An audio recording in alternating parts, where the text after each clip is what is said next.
Chefla Flebro, Ambe Afoka, Wamadon, Agnedo for Karo Kari, Sonafanato Manadu, Ambe Fasedo ni Kenega, Ni Karamo, Ousmane Sherif, Madan Aydra Kamontru Laje, Wati Mudirama, Osira, Bi, Mabanando Ba Ambulu, Mado Lunte Jamanan Kono, Mafolo Ojoye, Oye Mamouna Traoré, Nico Mamouna Traoré,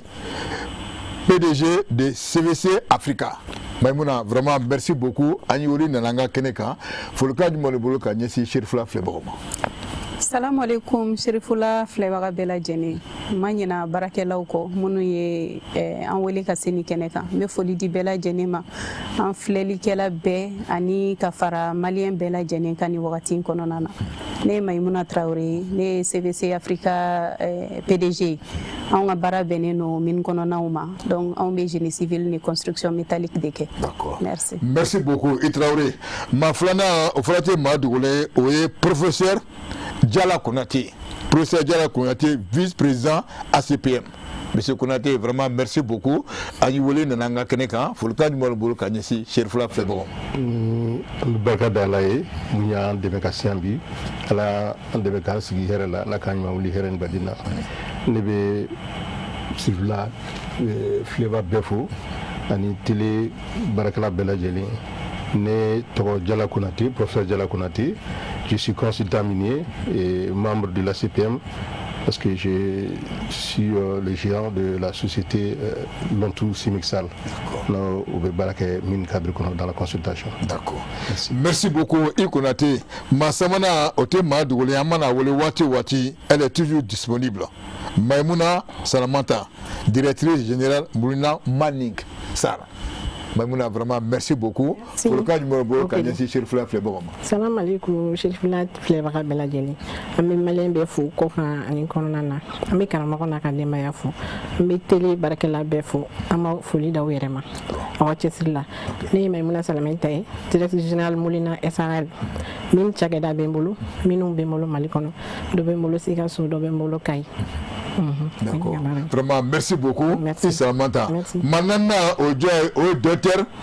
Mamadou Keita, économiste minier. Monsieur Keita, vraiment merci. Pour le cas de Bolo Kanyesi, Chefla Flebro. Bokele entier.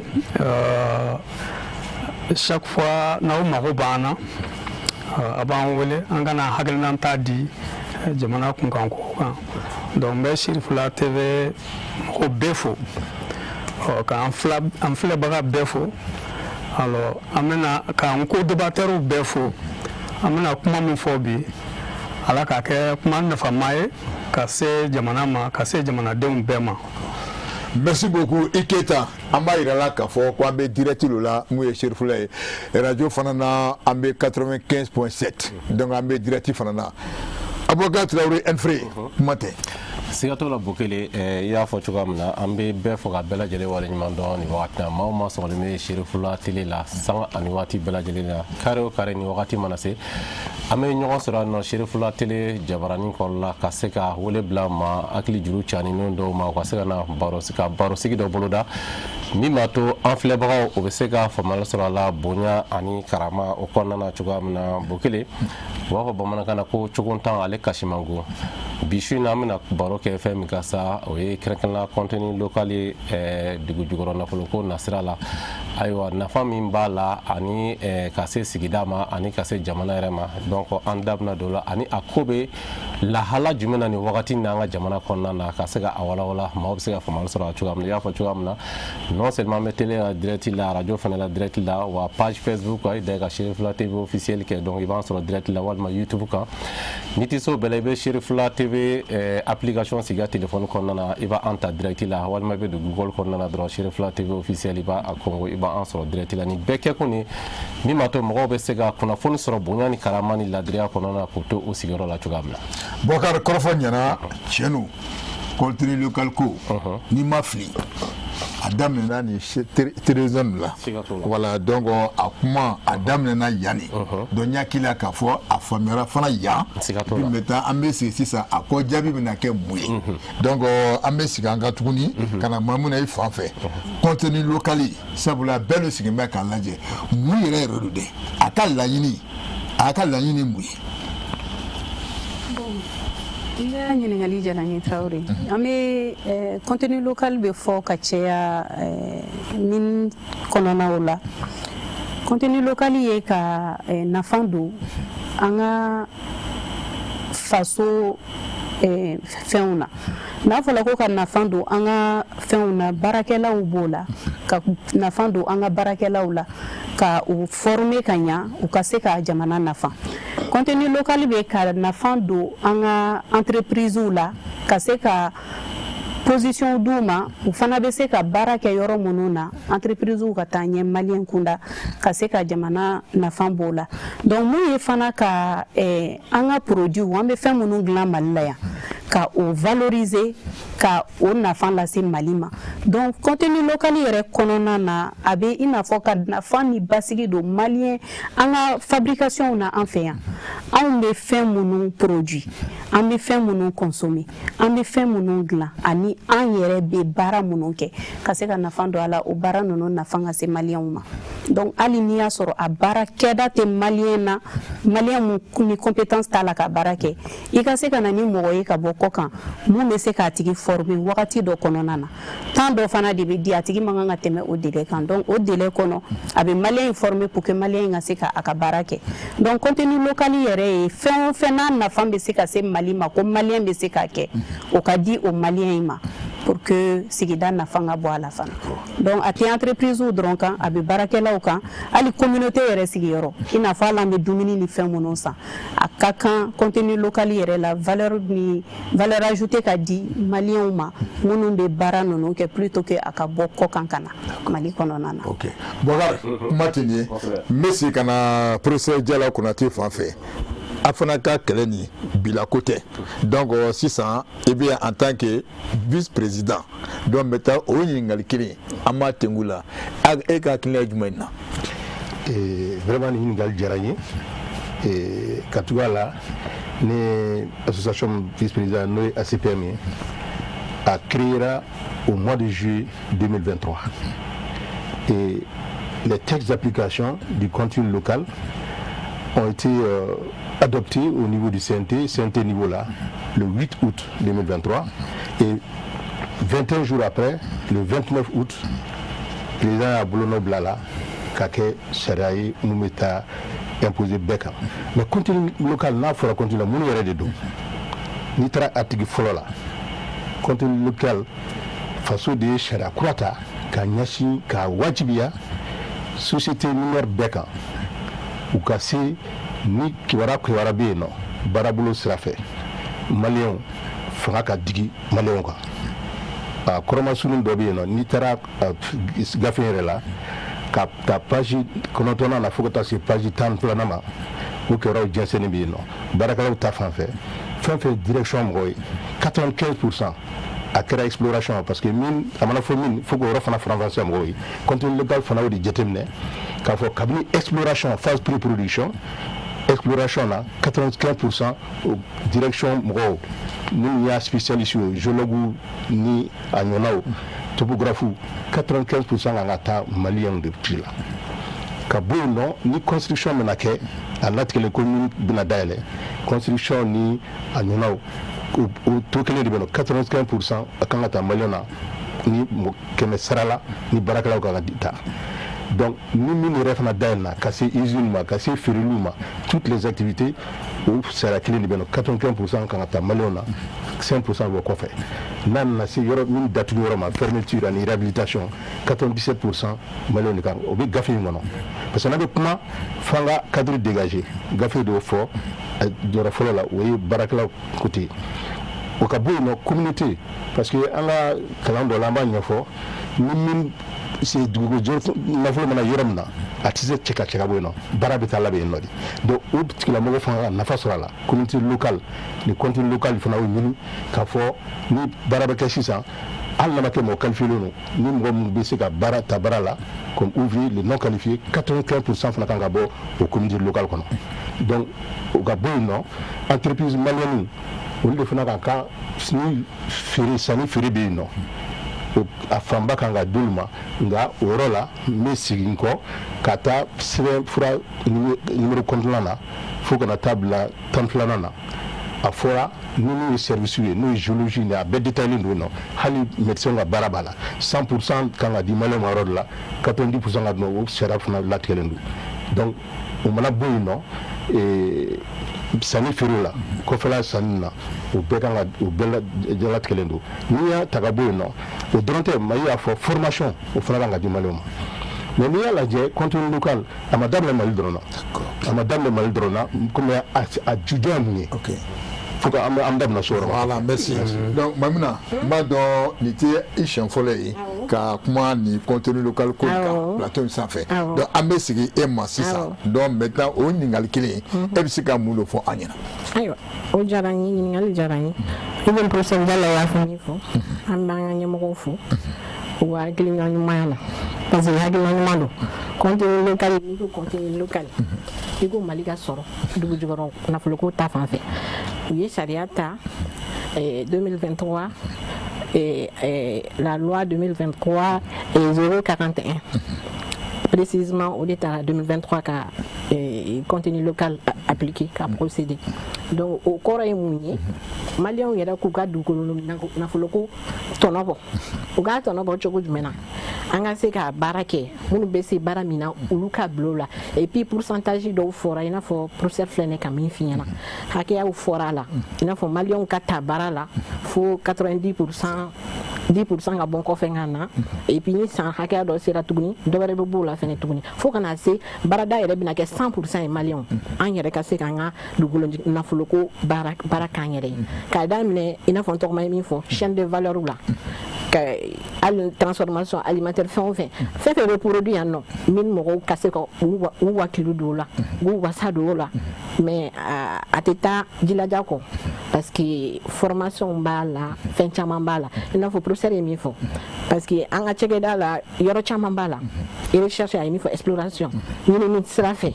maliyɛnw denw ka ta o la jusqu'à 90% a bɛɛ ka kɛ maliyɛnw ye bon école b'an bolo minnu ye jeunes formés géologues bɛ yen nɔ fɛn bɛɛ bɛ yan nɔ donc u ka employé donc employabilité o ye contenu local ka laɲini dɔ ye denmisɛnninw sifinnakaw u ka ta baara la et puis sɔrɔ ka don jamana kun c'est pas que société min bɛna ka bɔ kɔfɛ ale ka tali kɛ a k'a bɛɛ ta tilayɔrɔ ka ca sisan nɔ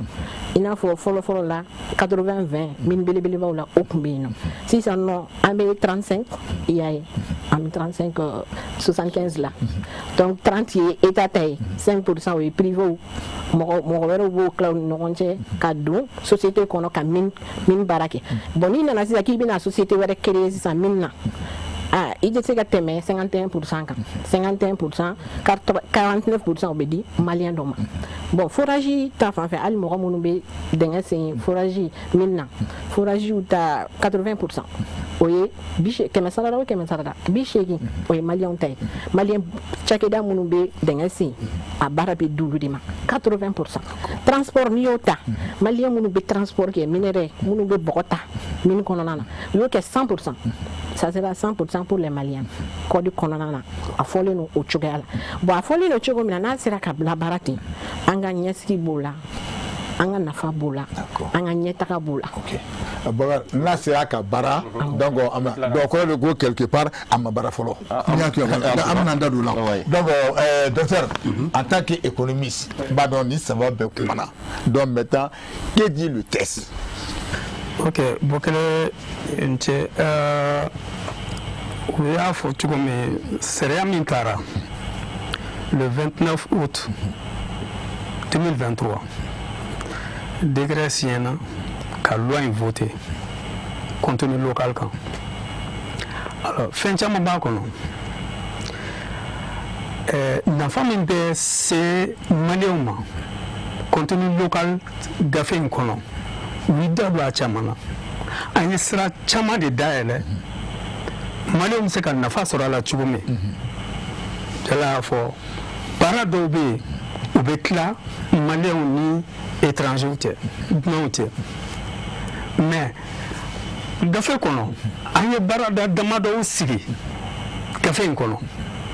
o tɛ tila o bɛ taa baarada 11 ɲɔgɔn na o tɛ tila maliyɛn ni mɔgɔ si cɛ exclusivement uniquement maliyɛnw étranger t'o kɛ donc o bɛɛ ye sira dayɛlɛlen de ye maliyɛnw ye u kan ka sira min nafa min utiliser ka nafa sɔrɔ n'a fɔra ko e ni étranger aw tɛ jɛ a la i t'a ta i ka k'i ta ye donc o bɛɛ b'a kɔnɔ o avantage bɛɛ b'a kɔnɔ mais n b'a fɛ ka n sinsin yɔrɔ min kan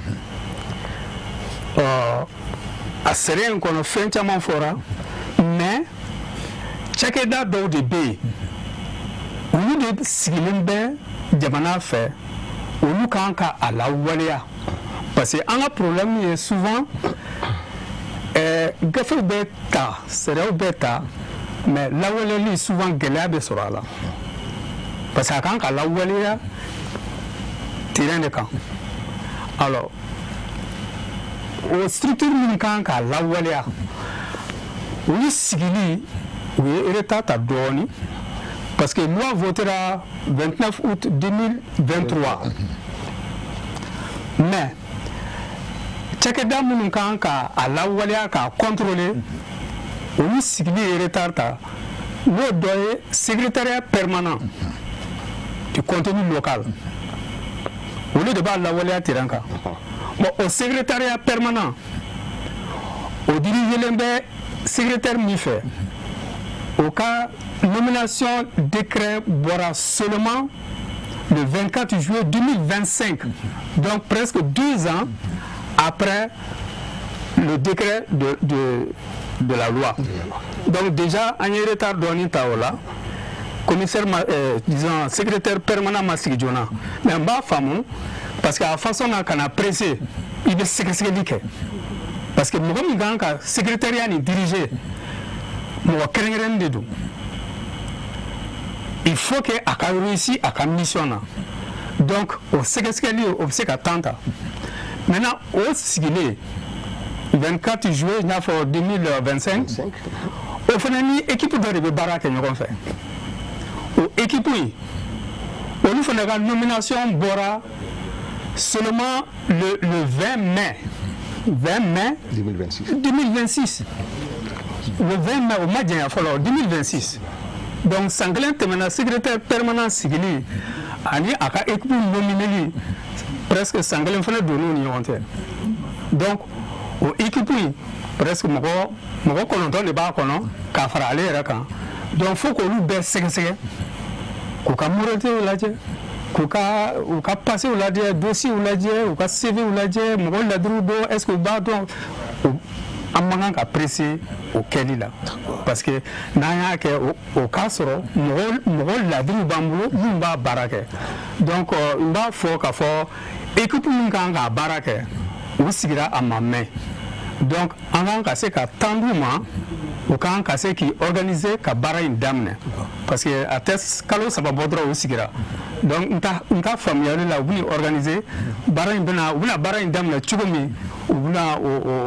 o dayɛlɛ k'o fɔ an ɲɛna donc pour le moment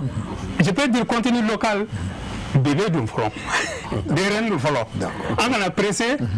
an wulumali la tɔgɔmali la an bɛ taa dɔɔni dɔɔni mais pour que n'a wulila alors a kana bin bilen voilà Bakari kuma dɔ fɔ tɛ n bɛ kuma d'i ma o b'a to maa yi n bɛ na e fanfɛla la aw bɛɛ bɔra k'a fɔ aw kɔrɔfɔ kɔnɔ ka jamana ye a sariya bulon ta mois de 2023 maintenant a sigili ni sisan cɛ o bien vrai que a ye secrétaire permanent min fɔ k'o fana sigira a ma mɛn mais est ce que a bɛ lawaleyali min fɔra est ce que a bɛ ka lawaleya e ye satisfaction sɔrɔ a lawaleyali k'a daminɛ o wagati la ka na bila sisan na o 2023 ok Ni ye ɲininkali jala ye kosɛbɛ bon mun ye lawaleyali ye n'i y'a sɔrɔ ne ye satisfaction sɔrɔ a la bon n bɛ se k'a fɔ ko awɔ n ye satisfaction sɔrɔ a la parce que déjà loi yɛrɛ créeli fɔlɔ o ye satisfaction dɔ ye an ma ka initiative ta ka loi in bila sen kan o b'a yira k'a fɔ ko jamana hakili bɛ a ka cakɛda baarakɛlaw la ani minnu bɛ se ka nafa ladon a kun fana donc ni jamana ye ni sariya in ta ka bila sen kan ka tila ka mɔgɔw ta ka bila sariya in ɲɛfɛ minnu bɛ se ka suivi kɛ k'a dɔn k'a fɔ ko minnu bɛ ka sariya in labato parce que sariya in tali ye ko dɔ ye minnu bilalen don i n'a fɔ secrétariat permanent ninnu u tɛna taa ka taa sariya ninnu min na ka taga à exécuter mais olu bɛ na suivi de kɛ k'a dɔn est-ce que gouvernement y'a fɔ ko ka an ka sariya labato cogo min na société minière bɛ k'o kɛ ni a bɛ ka kɛ o cogo la o la o fana mun ka ɲi ka di o min ma comme avantage et autres o bɛ se k'o di mun fana ni sanction min bɛ bin min mun fana kan mun tɛ k'a labato olu fana de bɛ se ka o définir mais je dirais que du fait que u ye a sariya ta ka ban ni a baara a yirala minnu na k'a fɔ k'u ka ɲi ka baara kɛ n'a ye ça c'est une satisfaction ne kɔni wasalen don parce que an bɛ minnu kɔnɔna na an bɛ ka baara kɛ fɛn daminɛ de i n'a fɔ professeur y'a fɔ cogo min bebeni de don fɔlɔ donc an den tɛ se ka sɔrɔ bi k'a ka wuli ka taama o yɔrɔ bɛɛ donc an kɔni b'a dɔn ni an bɛɛ farala ɲɔgɔn kan ka secrétariat permanent accompagner ni contenu local ko in na an bɛ se ka an sagonata sɔrɔ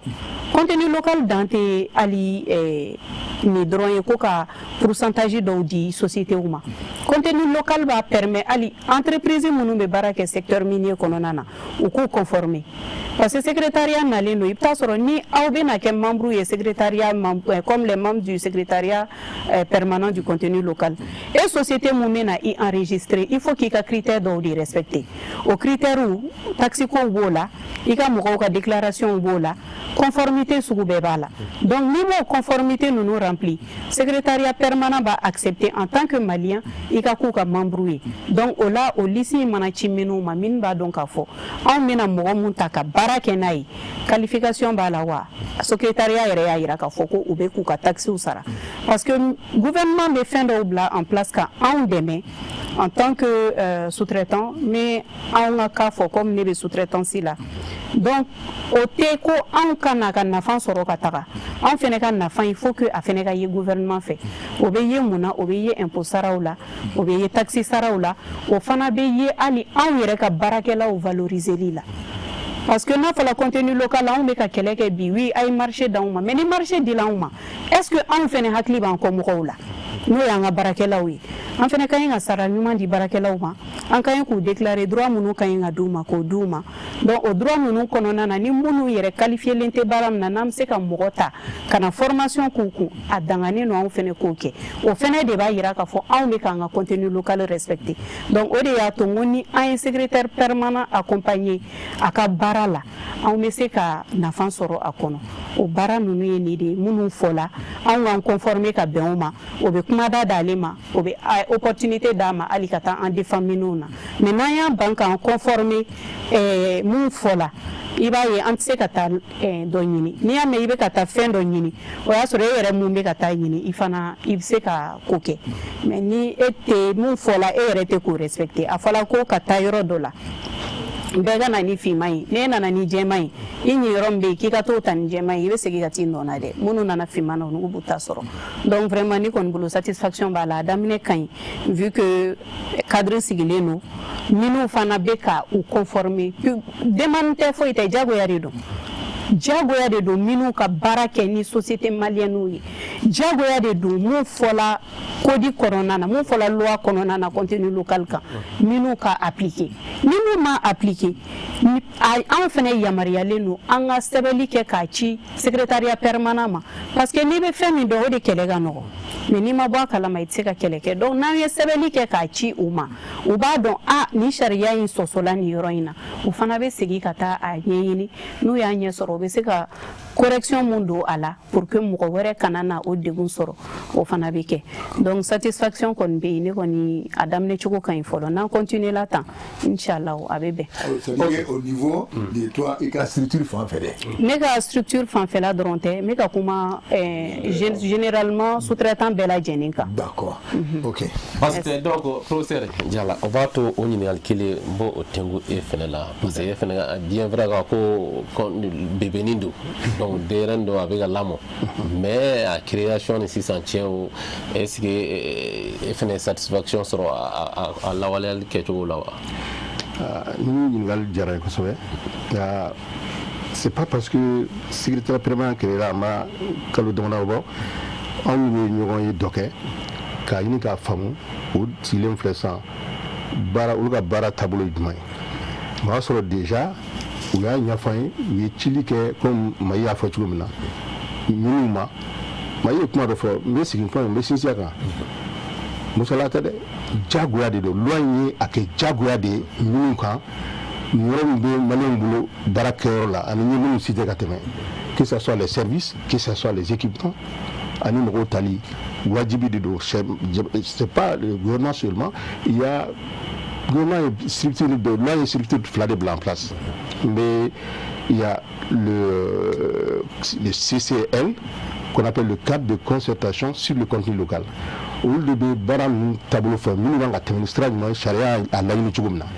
olu de b'o jala tigɛ maintenant mun b'a waleya o de ye secrétaire permanent ye o secrétariat permanent o de sigira a bɛ kalo 3 bɔ fɔlɔ comme professeur a fɔ cogo min na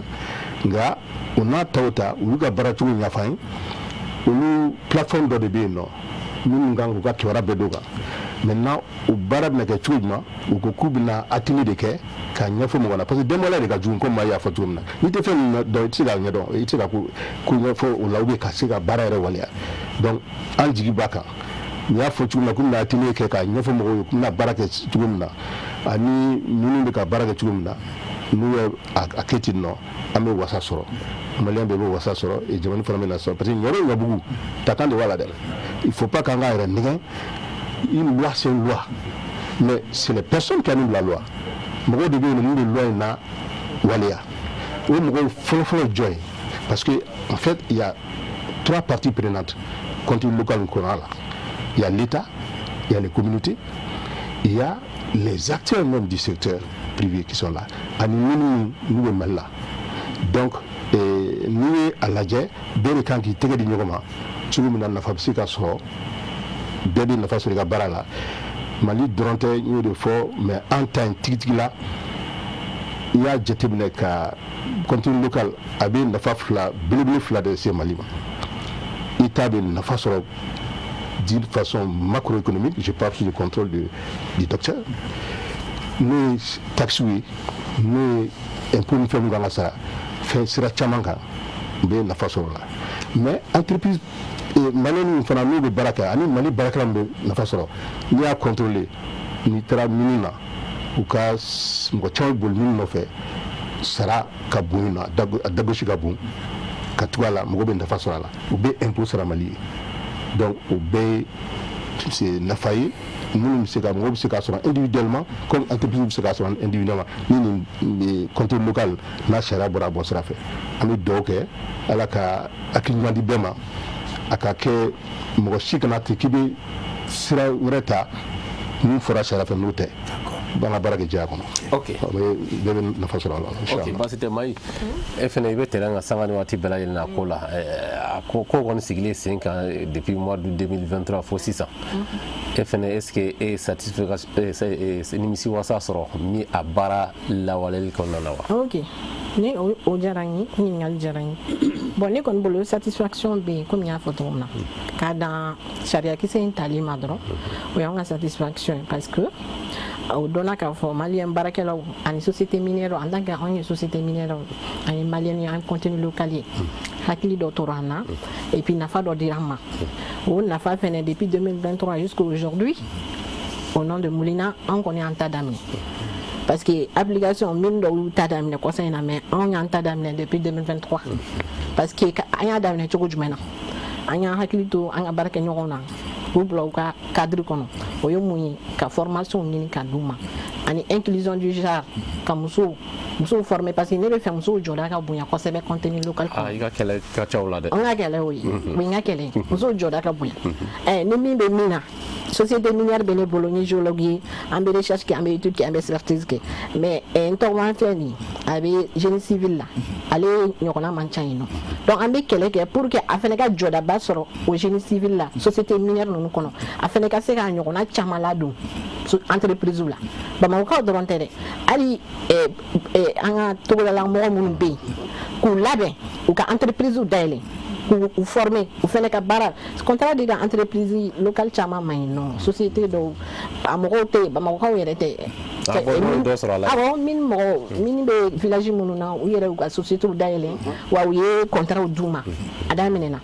donc c'est très important an ka ko in don ba la a ye min fɔ secrétariat permanent a ka communiquer i komi u y'a fɔ cogo min na ka ɲɛfɔli kɛ mɔgɔw ye parce que kunnafoni o de bɛ mɔgɔninfin hakili dayɛlɛ ni mɔgɔw ɲɛfɔli kɛra mɔgɔw ka taa sariya fɛ donc je pense que an bɛ nafaba sɔrɔ a la an bɛ nafa sɔrɔ a la a nafa tɛ fɔ ka ban hali ɲina 8 mars hokumu kɔnɔ an ye musomaninw ta musomanin 5 logiciels bɔlɔlɔsira logiciel gɛlɛman 12 an y'u former en 6 semaines molina y'o k'u ye fu gratuitement an y'a financer ye la journée panafricaine n ye professeur invité ka doyen invité an ye lancement kɛ académie an ye académie de sigi académie exclusivement pour les étudiantes dans le secteur minier. On a 100 étudiantes on vous former 100 pendant 5 ans, un projet sur 5 ans, on a 1000 jeunes filles on va former en géosciences. Module sur développement personnel ou bala, logiciel ou bala, finance bala, gestion d'entreprise, management. Donc à bébala. Donc il faut que vraiment on continue ta quand conformer comme Thomas Yemifo, m'en conformer et Nyamoro Yemifo. Ama non mais il faut que anga tago sirafi. OK. OK. Docteur, il bora ka tota merci ça. Il me semble que bela jeli ko ni sonjalo do contenu local ko inalila. RF no boli ko no dire no kanga tanduma. Mais malgré que yanu ko baradam ne ka dam ne 2023 kana bla ko baradam ne l'instant konana. Est-ce que ni misi wasabe ere ka yeta konana? E walo Minisi wasa nana ne yɛrɛ fan fɛ décret in signé don ne nimisi wasa sɔrɔ o don de parce que a filɛ ne ye baara kɛ min na a bɛ san caman bɔ comme ingénieur an b'a dɔn a bɛ fonctionner cogo min mais fɛn caman bɛ yen hadamaden n'a sɛbɛnnin tɛ a tɛ wajibiya i kan donc an ye fɛn caman ye mais puisque a sɛbɛnni tɛ Mali gafe si la k'a fɔ société obligé bɛ ka nin kɛ donc minɛyɔrɔ t'i bolo k'a fɔ i wajibiyalen don k'a kɛ mais a kɔni a tun ka d'an ye a ka taa taabolo dɔw kan komi an bɛ kan k'a fɔ cogoya min na sisan mais société dɔw bɛ yen olu tun ma bɔ u yɛrɛ ŋɔniya la k'a fɔ an ka nin poste ninnu di maliyɛnw ma mais a ma wajibiya o kan dɛ papier m'a fɔ fosi o yɛrɛ de y'a ye k'a fɔ nin dɔnniya bɛ maliyɛn dɔw la an k'a d'u ma o champion ye Lulu Mine n bɛ se k'a fɔ publiquement Lulu Mine Gungoto complexe Gungoto Lulu olu fɔlɔ de ye poste baw ka di cadre maliyɛnw ma ka taa directeur général fo duguma yani contenu local yɛrɛ ka bɔ mais o ye i b'a kɛ i diinɛ ni ŋɔniya la mais a ma wajibi i kan mais société dɔw bɛ yen olu i senna suleya a ko la poste caman bɛ tubabuw bolo mais puisque a ma wajibi i kan donc i b'a kɛ i ka rythme na a ka di ye cogo min donc ne kɔni bolo nimisi wasa yɛrɛ don maintenant nimisi wasa bɛ taa dan yɔrɔ jumɛn ne bolo structure minnu sigilen filɛ nin Il y a un cadre de concertation rattaché à la présidentielle au lieu de bas à contrôler à Seraoubo, Baramun Kankake, maintenant, secrétariat permanent au bas Barake. Alors, maintenant, au lieu Bara, au Niali, Tirenka, au début, résultat d'âme. Parce que, de fait, c'est que c'est bien, c'est rien bêta, maintenant, la Walia avec Gelea. Donc, en à la délit, secrétariat permanent. Chez nous sommes choisi le cadre équipe là. À Tonia Boula. Alors qu'à Fanga Douma. Ni fora gafé kono. Au cas qu'à Seka, au cas la Walia. Au drone de satisfaction d'âme. En pour le moment, Luatara à Djarayen. Structure sigira très bien, mais la structure nous quand on barade pour que on a ces résultats immenses. Parce que choix tambolo, mais jamana dobe continue local to commenter foyer. Parce que déjà à compétence boulot, alimenta mo gore no fait. Continue local koto lo. La donia bi comme rola. Il va être là une jonte, il va être là une mokosite. Alors encore 35%, c'est parce que tout simplement à Fanga Tana, c'est maintenant Fanga Bana, il va être là une jonte, il est 100% tagué. Il est comme il est taillé. À Barabeke, il est comme refait, c'est tout. Voilà, donc c'est ça, on va à Oualia, à Lagini. Secrétariat permanent aka ikupu ka fanga duma o kase ka gafe seriani ala bato voilà nga dobi le tourner le doni il faut que ne ga insister au cas si ça au contenu local comment be forani ni ne a fondé au cours maintenant 100% que mesra da abeka ngake malinia au fond les magamudo si ça au fond les bon maintenant abe boulama ko ka ni duminico ni feno est-ce que vraiment à compétence B on a par exemple si toi qui as l'usine aujourd'hui bon maintenant et makobe produit dollar en 24 heures que makobala est-ce qu'à 24 heures est-ce à compétence B en amana dollar canadien attend au fond il y a françois bon si ça ni application ni ma avec un docteur ni ngoro la leko bébé den kuma ni chenu mais abemena kame ya fama finalement moté na taro ni parti sur là est-ce que application on attend quoi comme non sikira mais banga tane dondo pourtant le truc avance abitara jube fera et c'est un peu anina mai. OK. Bon, moi, pourcentage, je pense que la loi est fin de définie. 100% des Maliens au Mamona. Ola, Dominico Bola, il a fait catering restauration.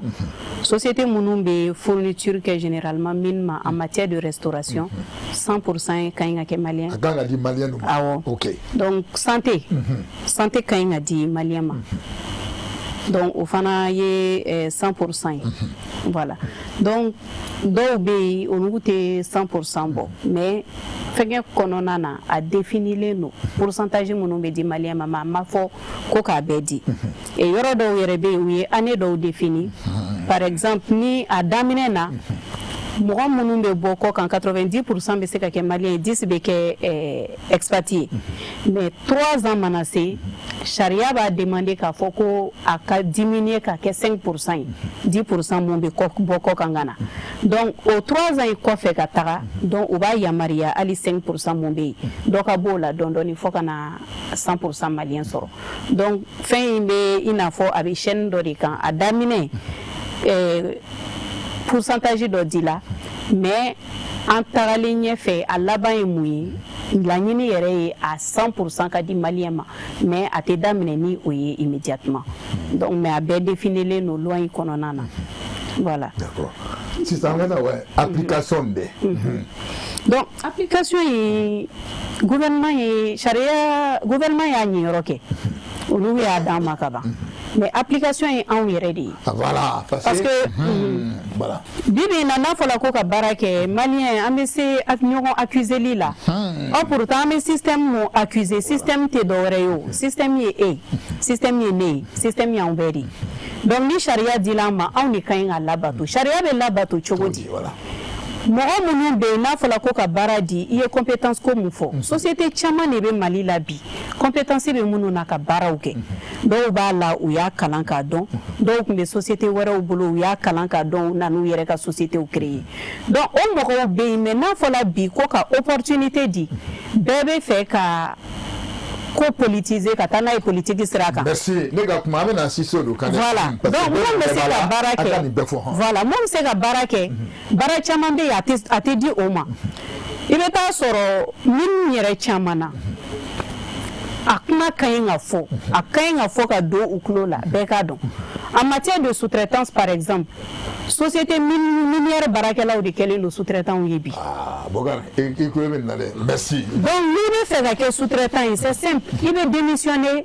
i b'i ka entreprise créer mun fara mun bɛ ɲɛfɛ an bɛɛ bɛ taa ci ɲɔgɔn fɛ mais e tɛ se ka to suma na anw de bɛ tile kɔrɔ anw de bɛ sɛgɛn ka taa an ka marchéw ɲini aw bɛ taa sociétéw créer ka na k'an jɛ marchéw la k'a di société ninnu ma dɔw tɛ se ka kɛ yɛrɛ dɔw laban u bɛ tila ka anw de wele to an b'an ka mɔgɔ dɔw bila ka taa a baaraw kɛ kɔfɛ donc ni o kɛla i b'a ye loi bilalen don sariya ko ka mun respecter aw taala k'o kɛ aw ka business ye a sociétéw bɛ créer a dɔw san 2 san 3 a bɛ datugu u bɛ taa mais anw minnu ka hakilina ye ka taa n'an ka sociétéw ye fɔ san caman na anw bloquelen don frein de bɛ bila ni donna mine kɔnɔna na bi i b'a ye société ɲɛnama minnu bɛ yen ne y'a kɛ to ɲini kuma kɔnɔ n tɛ fɛ k'a fɔ ko minnu créer la sisan ko ɲɛnamaw tɛ mais n bɛ fɛ k'a fɔ minnu y'u installer sur une longue durée n'u ye u ka kalan kɛ k'u ka fɛn dayɛlɛ ka sɛgɛn kɛ ka développer ka se bi ma olu bɛ ka tunu kuraw de bɛ ka na a kura ninnu dɔw bɛ ka na u bɛ na ka na ni mun ye an bɛ se k'a fɔ ko a bɛ ka contribuer hali blanchiment d'argent na parce que mun bɛ fɛngɛ kɔnɔ n'i nana aw minnu bɛ yen marché dɔ bɛ se ka di ne ma bi n'a ka ca cogo dɔ sans l'accompagnement des banques i n'a fɔ an tun bɛ k'a fɔ cogo min sisan a bɛ gɛlɛya i ka exécuter immédiatement mais i bɛ taa sɔrɔ dɔ bɛ yen a ye jamana wari sonya yɔrɔ dɔ la ou bien a ye sonyaliba dɔ kɛ yɔrɔ dɔ o bɛ taa ka société dayɛlɛ o bɛna marché dɔw ma mais wari fulaman b'a bolo a b'a don a la baara in a bɛ mɔgɔw ɲini ka na o bɛ baara kɛ a bɛ marché exécuter attribution bɛ d'a ma alors qu'en réalité mun kun ka ɲi ka développer ka na baara in kɛ baara ma di o ma donc o gɛlɛya caman bɛ yen baara in kɔnɔ c'est pas comme si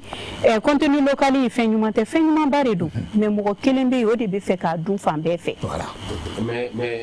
professionnels tɛ ka olu de tɛ entreprise créer ou bien mɔgɔ wɛrɛ gansanw de bɛ na créer. professionnels bɛ yen entreprise bɛ minnu bolo n'u bɛ ka baara kɛ u y'u ka baaraw kɛ k'u yɛrɛ installer sur une longue durée o société caman bɛ yen mais bi bi in na mɔgɔw de bɛ yen cadre dɔw de bɛ mine kɔnɔna na u bɛ taa sociétéw créer u musow tɔgɔ la u denw tɔgɔ la ou bien u balimaw tɔgɔ la ka na n'o sociétéw ye voilà donc ni o société bɛ terrain kan ne balima ka société bɛ yen ne ka ɲi ka marché di forcément b'a di o de ma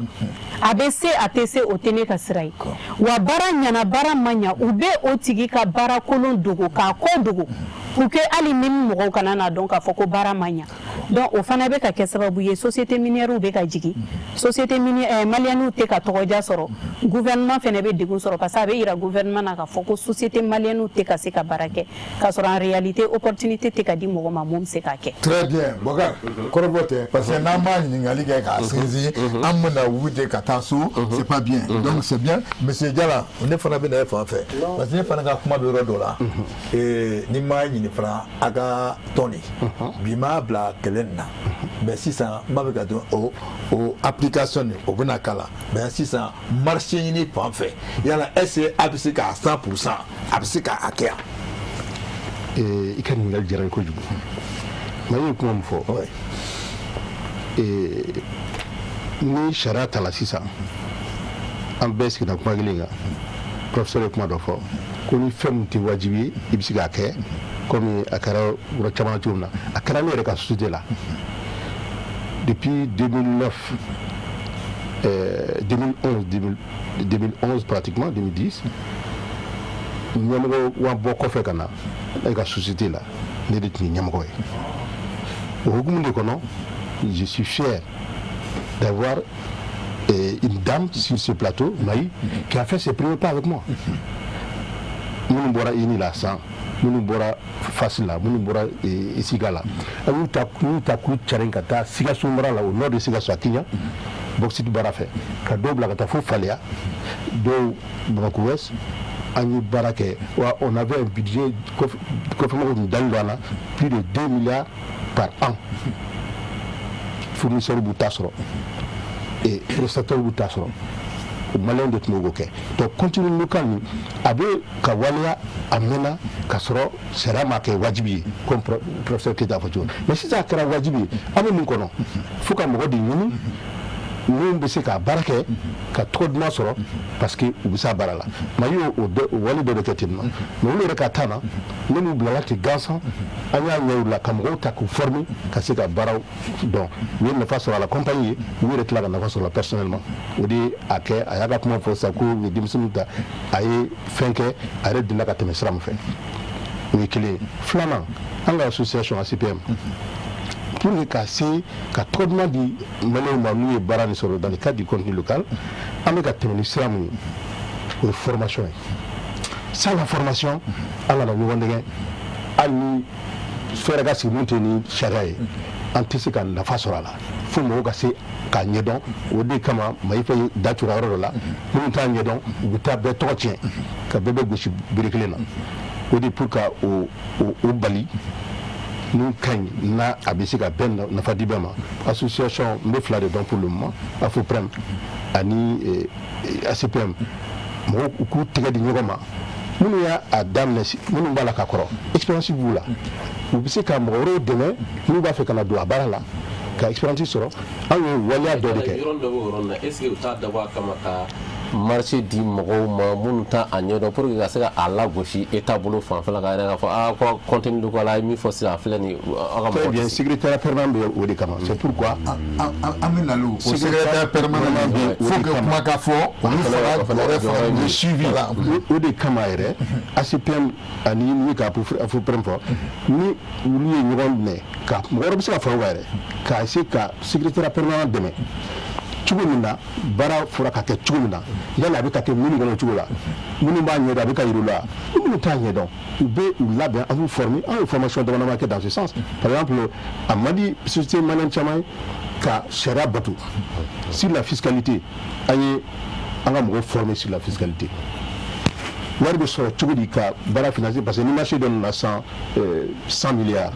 toi tu n'as même pas 1 milliard il bɛ se ka taa banque la bon à quoi gagner maintenant maintenant dans groupe là les risques vont être partagés à source de financement sur à marché sur ka kekanye mais oui là sur le parce que il risque de partager à travers financier fin voir nous n'avons pas la fala oui doit là parce qu'en cas de doute on va tirer ta cabane la baraka maintenant à bas de kafa à kan na fa bala à contrat nous font babulu là c'est pour la formation au Wajibi. Nous devons former, il faut que nous organiser. Nous devons organiser tout le monde, car donc, car ça est responsabilité de l'État. C'est mon côté, fait que les nés, mon chaman blakou ka à quai, il y a responsabilité de mon climat. À quoi à chala fait, jabi na mati sur la. Oui, comme gestion des cadres qu'on a, nous quand on a essayé de baraquer, chéra qu'on a. Tu na bon mun ba ɲɛdɔn ni ye aka keto nga professeur de la baruba yana ni a fɔra ko misirima fila ka ɲɔgɔn ka bere minɛ gɛlɛya a ko kamisɛrɛ ala ka sɔn ɲɔgɔn kan ne b'a fɛ k'o yɔrɔ de fara d'accord bon Bokar sani ka question posée ne b'a fɛ ka APCM parce que a ka président dira ka bɔ yan ne y'a ɲininka c'est que a yɛrɛ ka baara yɛrɛ quoi a ka association a bɛ baara jumɛn de kɛ parce que restauration maa y'a fɔ restauration b'a la ani transport fɛn fɛn mais vous est-ce que marché dɔ dira k'a d'a ma est-ce que a y'a kɛ a y'a fourni a ta wa. Parce que l'association de marché te dit association. Marché te dit société nous enregistrons de l'association. Donc, au début, nous avons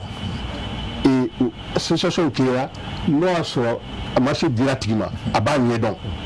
o exemple dɔw m'u yɛrɛ kan voilà parce que exemple dɔw m'u yɛrɛ ka fɔ vas-y n t'a fɛ ka société tɔgɔ fɔ laisse ça mais contenu local en personne o de ye o tigi ka société ka tugu a la kabini contenu local ma daminɛ minnu kɔnɔ a bɛ k'o baara kɛ baara ɲɛnamaba ni o ye courant ta assurance ni courant tɛ min na dɔrɔn o ye production ko jɔlen o tigi bɛ k'o o société bɛ k'o kɛ a bɛ san yiri ka bɔ fo k'a kɛ mɔgɔ ye misaliya ta kan an ka lithium société kura min daminɛna k'a na ka mɔgɔw ka taa baara kɛ yen nɔ i b'a dɔn mun kɛra la a ka mɔgɔ n'a ye sara k'u former n'i ye formation kuma fɔ u ye baara la fɛ san yiri ka u ye u taraki k'u b'a bolo ka contrat d'u ma. jɔn y'o taraki ka b'u bolo a wulila ka taa baara kɛ ni mɔgɔ min ye a ka san kelen contrat minɛ dafa tuma min na u y'a ka mɔgɔ 3 k'u tɔnɔ ka b'a bolo contrôle local dun a bɛ ka min yɛrɛ ɲini na normalement n'i taara a yɔrɔ 100% maintenance o cadre kɔnɔ énergie fɛn na o kan ka di maliyɛnw de ma. Donc vous voyez ka contrat d'u ma foyi ma b'a la bon o n'a ɲɔgɔnna sécurité permanente bɛ k'o de ɲɛnabɔ matelas o cɛ kelen tuguni a bɛ fa wɛrɛ fɛ tuguni a ka ca san yiri kan a bɛ k'o baara kelen kɛ yen nɔ u nana jakosa société ninnu jumɛn bɛ ka kelen ni fɛn y'a fɔ mali y'a kuma fɔ société kura ninnu u t'a ɲɛdɔn u tɛ foyi ko a ka fɛn fankelen d'u ma u taara a d'u ma u dɛsɛra ka daminɛ u ye waati k'u bɛna baara kɛ u dɛsɛra f'u ko cɛ de k'u dɛmɛ tuguni k'o baara kelen kɛ. On a des exemples. Voilà. Est-ce que tu vois a tiɲɛ bɛ k'o de ye. Ok. Ni secrétaire permanent baara min na joona ka furu siri nin ko nin na maliyɛn bɛɛ tɔgɔ bɛ tiɲɛ. Donc Bakari c'est pour cela n'an ma kuma sun na je pense que bɛɛ de tulo b'a la puis on sait que experts dɔ bɛ plateau kan yan i y'a faamu donc vas-y. awɔ est ce que fɛn kan ka kɛ min ma to baara in bɛ se ka contenu local ko a bɛ se ka améliorer ka tɛmɛ nin kan hali bi wa. fɛn caman kan ka kɛ pour que contenu local yɛrɛ a ka kan hakilina ye professeur Jala filɛ nin k'a f'i ɲɛna cogo min na an tɛ taa à rang dispersé an kana an bɔ ɲɔgɔn na quoi d'abord f'an ka fara ɲɔgɔn kan bien structuré bien organisé opérateurs ka organisé sous-traitants ka organisé fournisseurs ka organisé comme association fila bɛ yen par exemple k'o bɛɛ kɛ réseau kelen ye u ka mɔgɔw représenté opérateurs fɛnɛ ka kɛ réseau ba kelen ye u ka se ka kuma da d'u ma an ka segin ka kuma ani secrétariat permanent an bɛ ko ninnu ɲɛnabɔ cogo jumɛn na ni gɛlɛya min bɛ an bɛ gɛlɛyaw lawuli cogo jumɛn na an fanga ye jumɛn ye an bɛ se ka fanga jumɛn di ɲɔgɔn ma pour que ka contenu lawaleya donc ça c'est très important u ye facteur minnu fɔ olu ye blocage dɔw ye contenu local ka ɲɛsɔrɔ la i y'a fɔ cogo min na tɔgɔma ye les sociétés écran société minnu c'est des sociétés écran parce que mɔgɔ wɛrɛw de bɛ société ninnu kɔfɛ minnu bɛ ka marché ninnu piloter olu yɛrɛ bɛ min kɔnɔna na donc minnu bɛ se baara la baara kan ka di minnu ma a tɛ ka di olu ma donc o bɛ contenu ko gɛlɛya kosɛbɛ il faut k'an k'o kɛlɛ kɛ accès au financement il faut que financement ko o ka se ka ɲɛnabɔ banque caman b'a fɔ n bɛ contenu local n b'a soutenir n bɛ opérateur soutenir tɔgɔma filɛ nin an mago bɛ na jɔ fɛn dɔ la sisan peut-être banque mɔgɔ dɔ ka entreprise bɛ sous-traitance la u bɛ financement di entreprise ma mais ne ni tɔgɔma an t'a sɔrɔ dɛ i bɛ dɔ kɛ munumunu dɔ de la dɛ parce que garantie n'a fɔ garantie i bɛ taa ni garantie mais avec tout ça la kuma dɔ la tu as des difficultés avec des taux très élevés il faut k'a lajɛ fo fond jumɛn bɛ se ka sɔrɔ ka PME ka entreprise accompagner an minnu ye opérateur ou bien opératrice ye dans le secteur minier an minnu bɛ exploitation minière la an bɛ se ka recadrer cogo di surtout côté féminin ne m'o ye loi in kɔnɔ il faut que u ka musow place bila musow ka quota yɛrɛ de ka di minɛ musow ka quota ka di parce que an ka dɔgɔ min kɔnɔna na et puis an jɔyɔrɔ ka bon a jateminɛ ne kelen ne min sera ka muso joli former n tɔgɔma filɛ nin ale sera ka baara di muso mɔgɔ joli ma cɛ ni muso an ye baara di mɔgɔ caman ma an ye village kɔnɔ an ye forage di dɔw ma an ye maternité jɔyɔrɔ dɔw la mais n'aw cayara o tɛ développement ya ça c'est le développement durable hein professeur ye min fɔ c'est mon chef Ali est premier pas qui est dans le secteur minier sur le projet de bauxite, géologie minière Cancun. Mais il savait que j'étais passionnée par l'exploration. À muso dama mun kuma bala kun ca dɛ n'anw yɛrɛ tun tɛ na ka caya ni muso cɛw ye parce que dɔw tun bɛ denbatigi yɛrɛ par exemple ne ka chef de mission ale tun ye denbatigi de den tun b'a bolo 6 mois an taara n'a ye kungo kɔnɔ et là on a fait une année à Kenya et puis an tun bɛ baara kɛ kulu sanfɛ à des altitudes de 650 mètres d'altitude an bɛ puits foncier an b'an ka échantillonnage kɛ an bɛ rapport kɛ an bɛ bɔ depuis 5 heures du matin an bɛ don 19 heures tuma dɔw la an bɛ tila ka rapport rédiger an bɛ continuer an ka programme fɛ an ye Bamakɔ West kɛ o cogoya la dɔw ye Faleya kɛ o cogoya la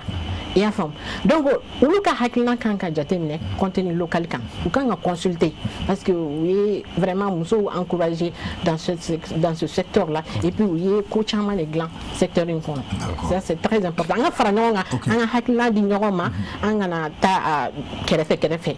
an bɛ an gilin ɲɔgɔn ma an ka kuma solution min bɛ sɔrɔ a la et puis baara ka di mɔgɔ ma minnu b'a dɔn et puis mɔgɔw ka former u ka se baara la parce que n'i y'a ye baara bɛ d'i ma i k'a ɲɛdɔn jɔn de kan ka former sisan bon d'abord société minière u k'u ka baarakɛlaw former sous-traitant u k'u ka baarakɛlaw former o fana kɔfɛ ni sɔrɔ kɛra u bɛ se ka ekɔliden minnu dɛmɛ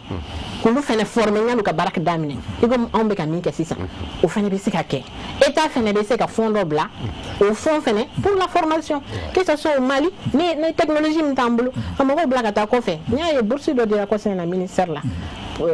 dans le secteur minier ça c'est très bien o kan ka encourager ka bourse di mɔgɔ ma technologie min t'an bolo olu ka taa kalan kɛ o kɔfɛ ka n'o baara kɛ yan nɔ an mago b'o fana na mentorat par exemple o kɛra ministère la ministère ye mentorat ta bon an ka programme na mentorat b'o fana na i y'a ye an bɛ étudiantes musow ta k'u di mɔgɔ minnu mɔgɔkɔrɔbaw minnu ye min kɛ u bɛ min baaraw ɲɛdɔn u bɛ d'u ma u k'a ɲɛ yir'u la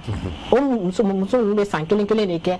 entreprise ninnu nɔfɛ pour que u ka ɲɛdɔn sɔrɔ a la bon hali cɛw u bɛɛ mago b'o de la an ka denmisɛnninw sifinnakaw mago b'o de la i y'a faamu an kan k'o de kɛ pour que contenu local ka an ka hakilina ye quoi. d'accord Bakari sanni an ka kɔrɔfɔ di docteur ma docteur i bɛna nin na analyse bɛɛ fɛngɛ question kelen bɛ yen ne b'a fɛ ka yɔrɔ min dɔn quelle est la différence entre l'opérateur et puis a fila a ye kuma dɔ fɔ sous-traitant mun yɛrɛ don dɛ danfara ye jumɛn ni ɲɔgɔn cɛ de a k'o ɲɛfɔ an ɲɛna ten a fila bɛɛ wala original voilà le chef a tranché c'est moi l'original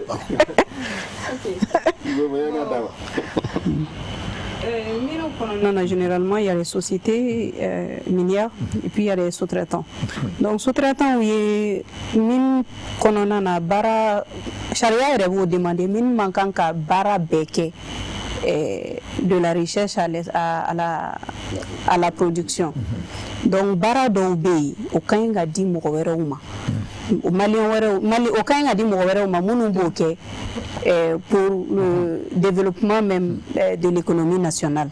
Donc au bara nous na sous-traitant ou la sous-traitant est société minière ou société d'audier munu beta bara ke min bolo. Min les sociétés munu takana ou deme ou ka bara ou la. Donc aux sociétés nous na do be BTP ke do be transport ke dɔw bɛ explosif kɛ dɔw bɛ recherche kɛ consultant b'a la donc dɔw yɛrɛ bɛ fourniture kɛ matériel ninnu na donc société fɛn fɛn bɛ yen mining b'o la minnu bɛ bɔgɔw cɛ mine kɔnɔna na minnu bɛ dingɛw segi donc minnu bɛ forage kɛ o bɛɛ ye sous-traitant minier de ye. sisan i m'a ye da kuma nin fɔ ten an yɛrɛ filɛ kuma na bon sous-traitant an yɛrɛ b'a yɛrɛ sigi sous-traitant yɛrɛ ye mun ye sisan voilà parce que facteur caman bɛ yen nɔ n'a fɔra opérateur n'a ma da o de la ne ko opératrice minière ou bien opérateur minier parce que opérateur bɛ se ka fɔ hali mansin bolila ma quoi un opérateur d'engin lourd ok mais o ye cakɛ baarakɛda b'i bolo min baarakɛda o de ye i kelen ye min opérateur ye i y'a faamu min opérateur ya ye min cakɛda b'i bolo permis b'i bolo voilà o ye kelen opérateur ye maintenant n'i bɛ fɛ ka kɛ sous-traitant ye n tɔgɔ ma ye min fɔ cakɛda dɔw baara dɔw bɛ min kɔnɔna na n'i b'o baara ninnu kɛ a bɛ f'i ma ko sous-traitant baara kolo gɛlɛnw don quoi mais fournisseur fɛnɛ bɛ yen fournisseur ninnu ye bien immobilier minnu bɛ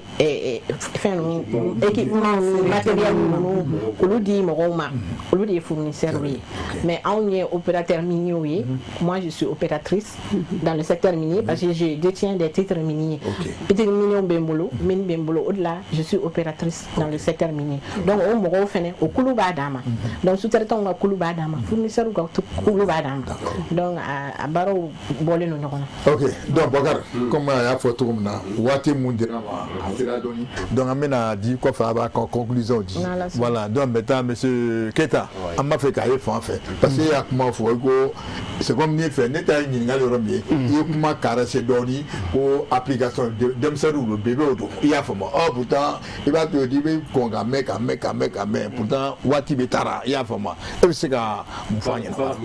ɲɛna. ka fɛɛrɛ jumɛn de k'a kɛ maa to hali bi ɲini fɛn min kɛ se sɔrɔ fɛnw sisan n bɛ segin a kan toujours et puis an bɛ profiter et puis ka conclusion fɛɛrɛ min kan ka tigɛ pour que tout le monde doit être à l'aise an b'o d'i ma. voilà donc n bɛ segin a kan toujours gafe in contenu local nin pour que a ka se ka ɲɛ an bolo o ye minnu b'a a lawaleya terrain kan parce que u ye fɛn caman fɔ sisan an b'olu de ye terrain kan ni sɛbɛnna o tɛ dɛ an bɛ kan ka fɛn wɛrɛw de ye comportement wɛrɛw de ye terrain kan. fɛn wɛrɛ juma par exemple misali la quoi ou bien t'avais que da do yɔrɔ la. non bon dans tous les cas n bɛ nalen sisan fɛn fɛn fɔra gafe kɔnɔ secrétaire permanent de kan k'o lawaleya n'i y'a ta sisan a fɔra ko entreprise minière n'i nana ko san 3 bɛ d'i ma san 3 i kan ka malien dama min kan ka baara kɛ i ka entreprise kɔnɔ ani étranger dama min kan ka baara kɛ i ka entreprise kɔnɔ o dan dɔɔnin don 10% o ka kan ka kɛ dunanw ye 90% o ye maliyɛnw ye san 3 kɔnɔ bon sisan ni san 3 tɛmɛna an bɛ don san 4nan na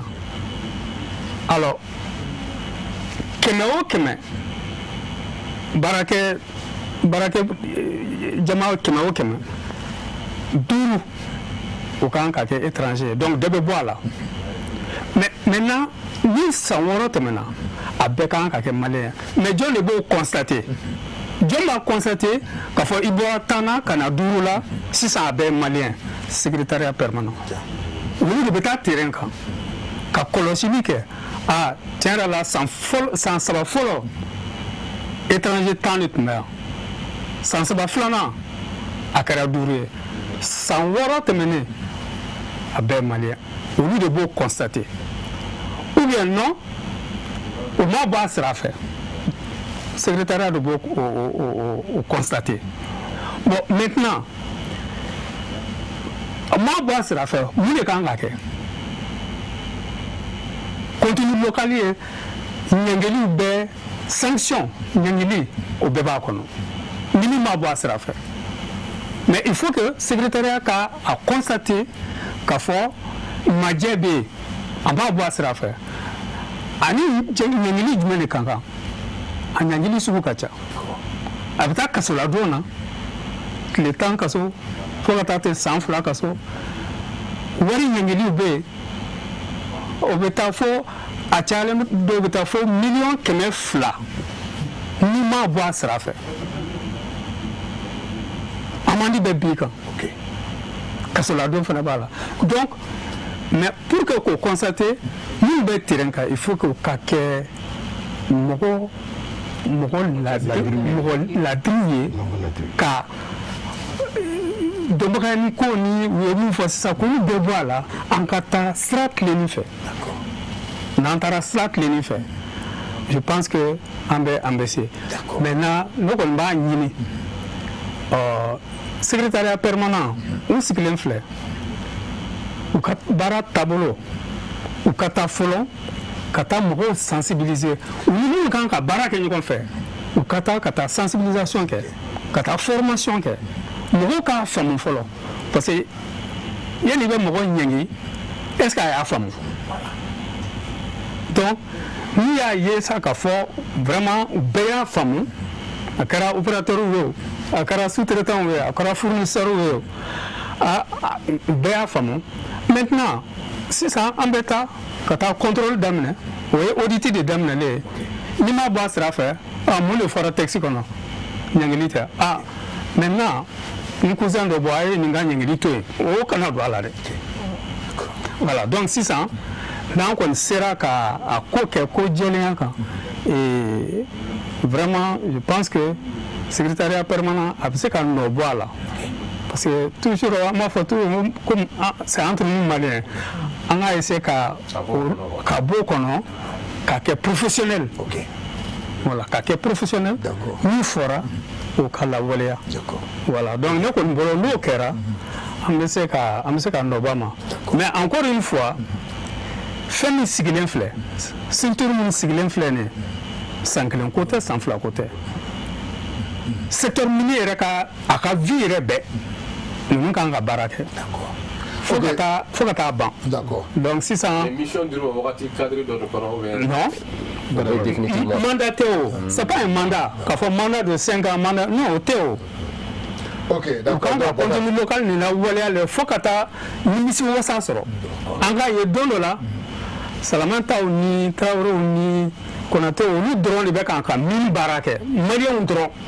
o de ye laɲini ye voilà an b'a fɔ contenu local réussi la d'accord Maïmouna donc en 1 minute et il fait quoi vraiment qu'est-ce que parce que waati min dira ma il fait fɛrɛ jumɛn de kan ka kɛ pour que an b'an ka laɲini mun ye an ka sɔrɔ fɛrɛ mun ka ɲi ka kɛ sisan pour que laɲiniw ka sɔrɔ o ye déjà société minière k'u conformer contenu local la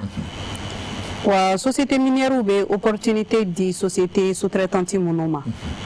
u ka contrat ɲɛnɛmaw d'u ma fana minnu b'u permet ka se k'u ka employés sécuriser donc société sous-traitante minnu fana bɛ bénéficier contenu local la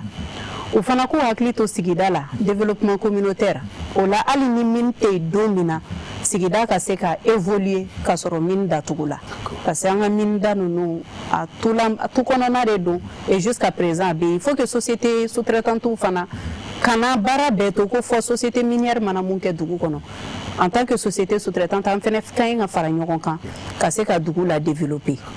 donc ne ka kuma laban vraiment n bɛ o lase autorités ma n b'a lase an ka contenu local cakɛda mɔgɔw ma minnu bɛna suivi kɛ vraiment on ne peut pas être juge et partie à la fois o de b'an sɛgɛn Mali la ka caya i bɛ taa sɔrɔ ni minnu taala miniw kɔnɔna na ka se ka taga maliyɛnw défend ka taa Mali niyɔrɔ défend u bɛ taa n'u yɛrɛ ka propre agenda ye u bɛ taa n'u ka emploi du temps ye a dɔw bɛ taa marché ɲini na miniers fɛ e tɛ se ka taa marché ɲini minier fɛ ka tila ka na ko i bɛ fɛn imposer a tigi kan donc vraiment n bɛ laɲini k'u fɛ mɔgɔ minnu bɛ taa miniw na besoin bɛ bɛɛ la ɲininkali b'an bɛɛ dɔ fɛ k'a tingɔ mine na a ye sabari a y'aw ka besoin personnels to yen a ye miiri jamana ta la an ka taa défendu kɛ ni jamana y'a sɔrɔ bɛɛ bɛ dɔ sɔrɔ o hukumu kɔnɔna na ni jamana ye danaya da i kan k'i bila ka taa yɔrɔ min i b'i ka intérêt bila kɛrɛfɛ i bɛ jamana ta ɲɛnabɔ fɔlɔ donc an kɔni bɛ laɲini kɛ n'u tagala u ka se ɲininkali kɛcogo la min kan ka ɲi ka bisi ka da niveau min na u k'o bisi u kana siran wa u kana taa fana ka taa laɲini kɛ n'i ye laɲini kɛ i tigɛ bɛ siri i sen bɛ siri i tɛ se ka kuma wa i da bɛ siri i da bɛ kole fana voilà donc o de tun bɛ n bolo k'a fɔ. vraiment merci beaucoup Mamouna voilà en 1 minute et puis Diala e b'a côté en 1 minute. Je pense que globalement a bɛɛ fɔra ka ban an bɛ segin kuma kan c'est pédagogique je pense contenu local n'an bɛ fɛ a ka reçu an bɛ min na i komi an ye min fɔ intégrité il faut qu'on soit intègre bɛɛ k'i ka i ka baara kɛ sariya kɔnɔ société k'u ka baara kɛ sariya kɔnɔ sous-traitants k'u ka baara kɛ sariya kɔnɔ fournisseurs k'u ka baara kɛ sariya kɔnɔ et puis formation et formation. Et comme sans la formation, on n'a pas de ressources humaines capables de prendre la mine en charge. Et aussi, sans le fonds, le financement, la liquidité, il n'y a pas de mine. Donc ça demande beaucoup de charges. Donc il faut créer des fonds encore, des fonds pour les PMI, des fonds pour le Mali, pour le développement et surtout pour la formation des ressources humaines pour nous chiffrer encore. Car former Kanya pour que vraiment un contenu local, un objectif atteint à 100% ou 90%. Ça dépend de ça. Avec l'intégrité,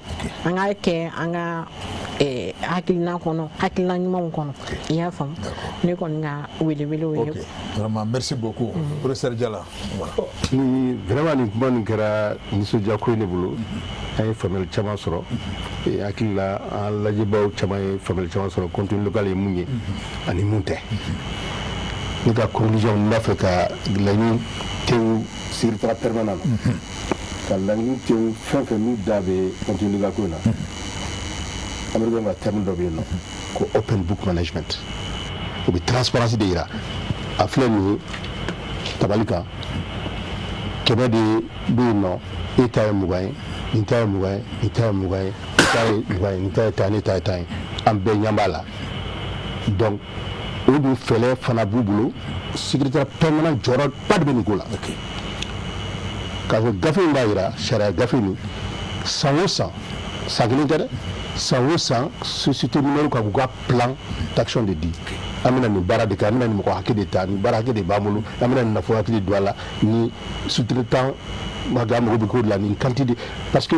kunfɛ ko tɛ min ko ye quoi n b'a fɛ mɔgɔw k'o de faamu parce que ni étude de faisabilité n'i y'a fɛn damadama de bɛ yen nɔ exploration ani évaluation n'o o b'a fɔ nin quantité de bɛ yen nɔ nin de kan ka sɔrɔ a kɔnɔ nin san hakɛ kɔnɔ an bɛ baara min kɛ nin nafolo wari de kan ka sɔrɔ a la san 10 san 5 o dɔnnen don bon kalo o kalo jatew bɛ kɛ bon nin plan an y'a fɔ nin de bɛ kɛ mais tiɲɛ na comme j'ai l'habitude de dire c'est le terrain qui contrôle ni c'est le terrain qui commande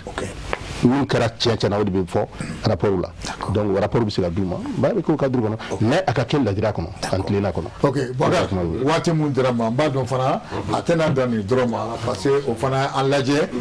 qu'on a dirait o kulo b'a la donc mun kan ka kɛ je pense que chacun va sa responsabilité donc vraiment Maïmouna Traoré donc vraiment merci beaucoup donc on b'a a tɛna dan dɔrɔn ma don na nata la on aura besoin de vous merci professeur Diala vraiment merci beaucoup Iniché donc Maïmouna vraiment merci beaucoup Iniché Dr Moni Keita vraiment merci beaucoup donc Bakar vous y'an dɛmɛ ka baara nɔgɔya an bolo i yɛrɛ côté Mohamed Keita vraiment Mohamed merci beaucoup Iniché Mohamed Keita kɛrɛfɛ Abou Jabate Abou officiel an b'ale fana fo an bɛ taa régie la madame Aboubacar Traoré NB de bi voilà NB vraiment baara ɲɛna donc don o don mun b'a an lajɛ k'an nisɔndiya n'o ye Traoré Mamadou Mori Côte d'Ivoire Palmerain docteur Madame Diallo an b'a ɲinɛ kɔ depuis Paris Mamadou Samake di Samtiema an b'a ɲinɛ fana kɔ Amadou Diadje Sangare Sahel Group an b'a ɲinɛ ale fana kɔ Baba Thiam Hippodrome Tchernoba Fofi Industrie PDG an b'a ɲinɛ kɔ mun ye Bemba Keita ye national an b'a ɲinɛ kɔ Nu Jara ani Madame Jara Hippodrome na la police de Buguni Abdou Karim Baga an b'a ɲinɛ ale fana kɔ donc comme y'a fɔ souvent an bɛ Maïmouna i ka foli bɛɛ donc on va ajouter aussi donc an bɛ foli di e ma an bɛ Sanakɔrɔba maire fo k'a b'an lajɛ Mamadou Zan Traoré a n'a furumuso n'a ka maaw bɛɛ lajɛlen ani Mamadou Konate EGK donc k'a fɛnɛ b'an na an b'a ɲinɛ Musa Yousi fɛnɛ ko Côte d'Ivoire k'a fɛnɛ b'a la ye kosɛbɛ an b'a ɲinɛ Banama Asade kɔ mun ye Sako Holding an b'a ɲinɛ ale kɔ an b'ale fana fo kosɛbɛ ka kun cɛ ni Samaseku Maɲanbugu le vieux Samaseku a fana b'an lajɛ don o don donc fɛn o fɛn b'an lajɛ bi an bɛ voilà donc an bɛna don Mawuludu la je pense que sini don voilà donc on bɛ bɛɛ fo a k'an bɛn dimanche prochain merci.